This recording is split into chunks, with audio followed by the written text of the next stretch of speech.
Hey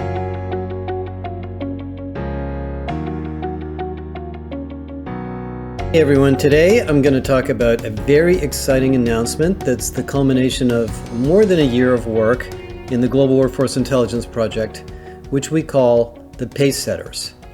And what this research is after studying hundreds of companies and literally billions of job profiles in healthcare, consumer banking, consumer packaged goods, those three industries so far, we identified the characteristics of the highest performing companies in all three of these industries.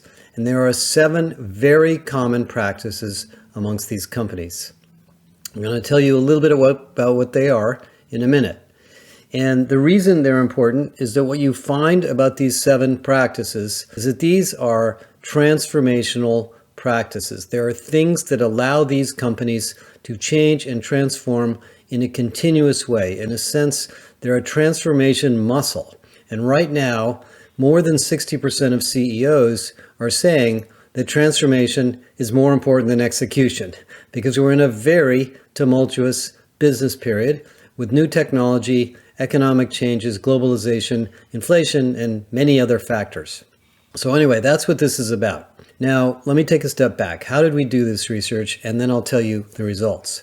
What we've been doing, as many of you know, for more than a year, primarily working with Eightfold, although we're now also bringing in data from Lightcast, is we've been looking at more than 1 billion employee profiles by industry, by company. And using the Eightfold data set, we can go back and look at that data in a time series, and we look at 3 fundamental things. We look at the skills in all of these jobs, inferred by Eightfold and its AI.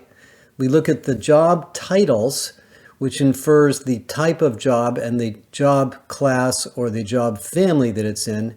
And we look at the career pathways in these companies, where people have gone and what jobs have moved to what other jobs. And we do this analysis so that you, as an industry HR person or business person, can look at what's going on in your industry at a high level and see where your company is relative to others. We can look at things like what percentage of jobs are in IT, what percent of jobs are in manufacturing or supply chain or marketing or sales. We can look at the emerging job titles in IT versus the titles that are going away. We can look at the skills that are trending up, the skills that are trending down. Really, really important, valuable information. And for those of you that are corporate members, you can get access to these studies and we can dig into them with you, and you can literally benchmark yourself against these data sets to see where you're fit. And what you find when you look at it is that you can pretty quickly tell which companies are ahead of the curve and which companies are behind the curve by the deployment and the distribution of their workforce. For example, in banking, the laggards tend to have a very high percentage of their workforce in the retail banking operations, front office and mid office. The leaders have a much higher percentage of their workforce in IT and technical operations because they've basically automated more things. They're delivering better self-service and better digital applications to their customers. So it's really, really important research for all of us. And the reason we're doing it by industry is it's different by industry. For example, in healthcare, the issue is not so much technology. We thought it was, but it's really not. It's really the HR operating model and how you hire and retain and reskill and redesign the role of clinical professionals like nurses, which is a slightly different issue. So anyway, we've been doing this now for more than a year, and we are very, very indebted to Eightfold for their help with this. And in addition to understanding and discovering all sorts of things about these industries, and of course, having workshops with many of you on these topics, we looked at the highest performing companies in each industry. So we looked at the top 10% in consumer banking, the top 10% in healthcare, and the top 10% in CPG through financial and other metrics. And we looked at what was different about them, and we found that there were 7 things they were doing, probably more than that, but roughly 7 things that differentiate them from their peers. So what I'm going to do very briefly is I'm going to mention what they are on this podcast and encourage you to download the resources we have and join the membership if you'd like more details on this. And I think this is very educational for everybody in HR. Okay, the first thing that Pacesetters do is they focus on organizational design, accountability, and goal systems that facilitate change and efficiency together. In other words, they design their organizational structures and rewards to encourage and facilitate transformation and execution. So if you look at banks, for example, banking is a very complex and controversial industry at the moment, and it may seem simple, but it's not. There's the front office, which is the services that we buy and interact with a teller or somebody over the phone, mortgages, checking accounts, savings accounts, CDs, etc. There's the mid-office, or the people that do the bureaucratic administration, data analytics, that create, in a sense, the things that we put our money, the products that we buy. There's IT, who builds all the systems, which are obviously critical. And then there's finance administration and all the back office, HR, and so forth. And what you find is that in the Pacesetter banks, they have significantly fewer people by count in front office and middle office, and significantly more people in IT operations and IT. In fact, the difference is that they have, generally speaking, 1.3 times more people in IT, which might be something like 4,000 people in a given bank, and 1.6 times less people in the middle to back office doing administration. So that affects essentially thousands of people in different roles. Now, why does that particular factor make a difference? Well, in banking today, banks are competing with all sorts of digital financial services companies. I mean, even Apple at this point. And so if you can't give customers a superlative digital customer experience, they're probably going to drift off to another bank.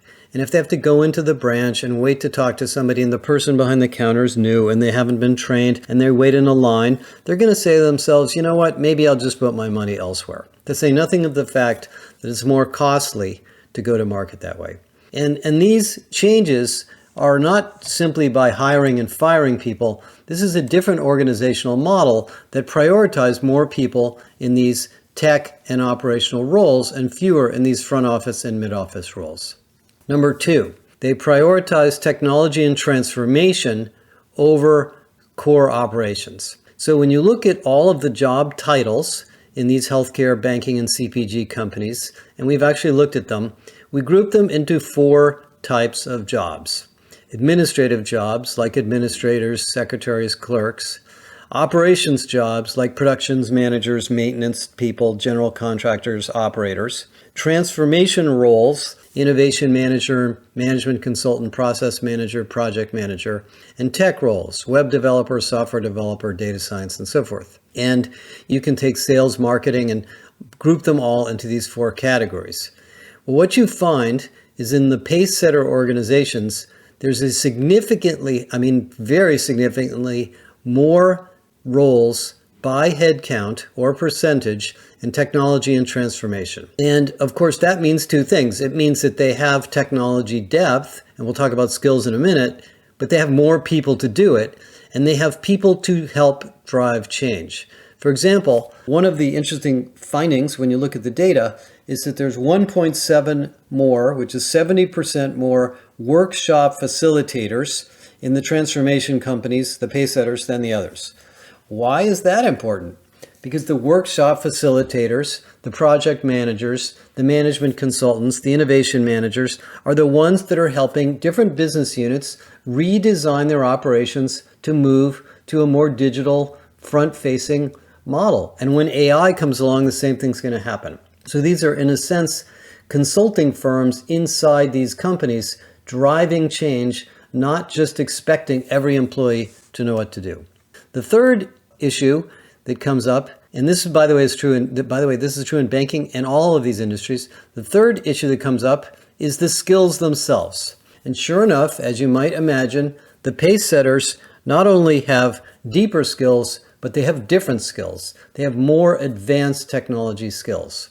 When we characterized the skills in IT and healthcare and other areas, what we found is that you can very clearly see that the banks, healthcare companies, and CPG companies that are ahead of the curve are skilled and hiring and training people in more advanced technologies and more advanced business methods. And we actually grouped skills into these categories. For example, in the banking industry, the Pacesetter banks have 70% of their skills are stable or declining, and 30 to 40% of their skills are amongst the emerging rising skills. So they do have COBOL programmers, they do have old technology to take care of, but that's about 65 to 70%.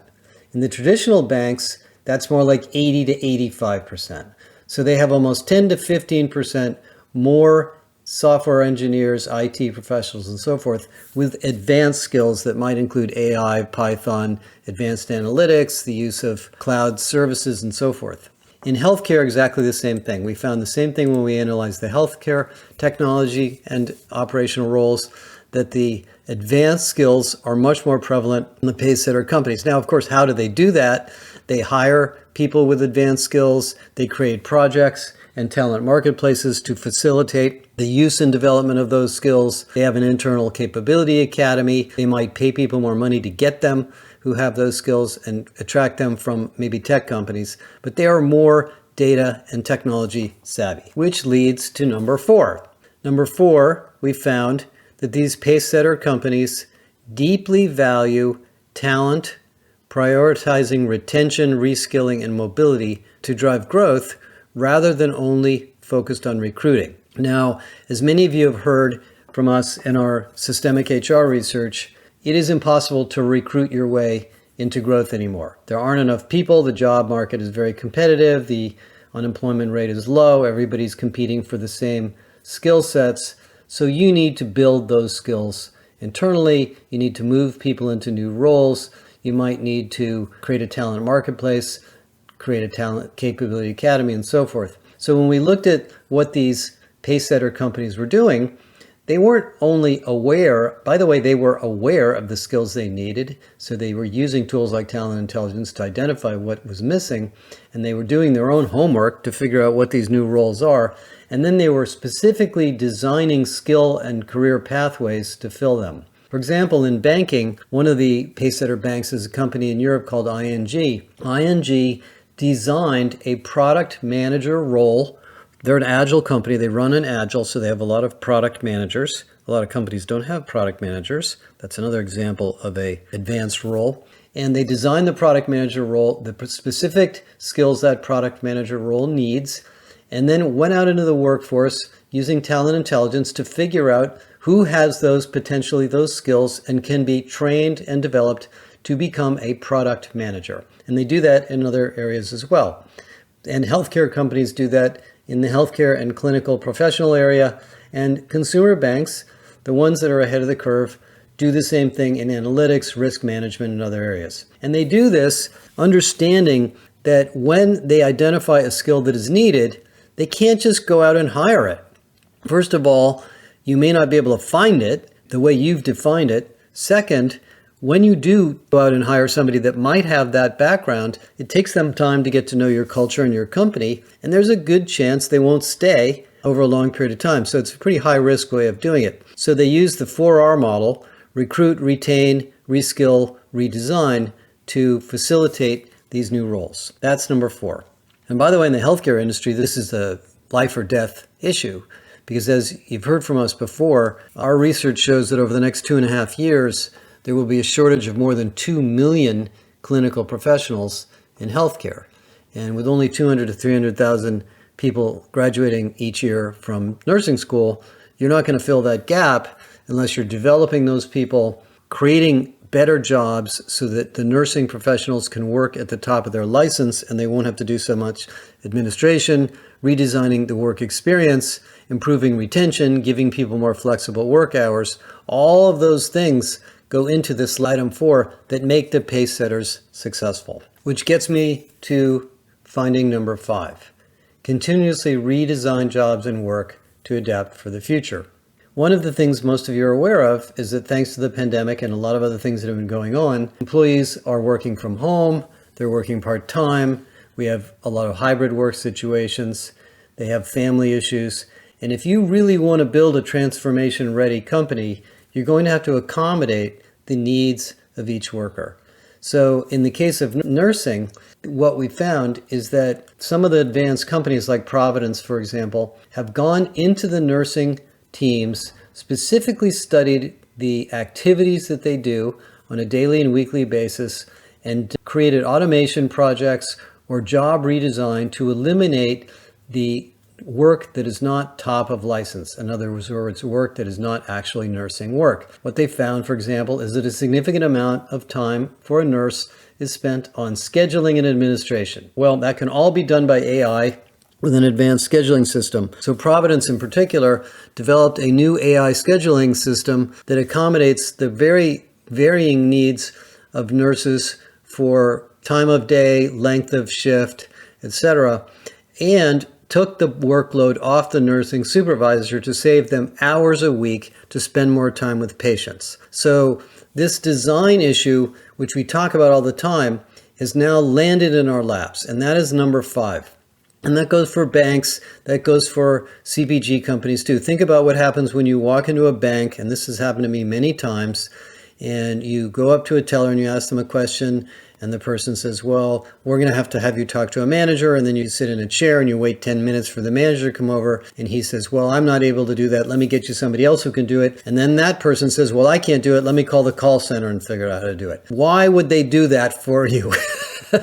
It's nuts, but they just haven't spent enough time thinking about the consumer banking experience and designing or redesigning the consumer delivery to optimize the capabilities of the workers, because the workers are not they're not operating at the top of their license if they're just chasing around trying to find somebody else that's supposed to know how to do the thing that you need. So that's number 5. Number 6, implement a globally integrated systemic HR operating model.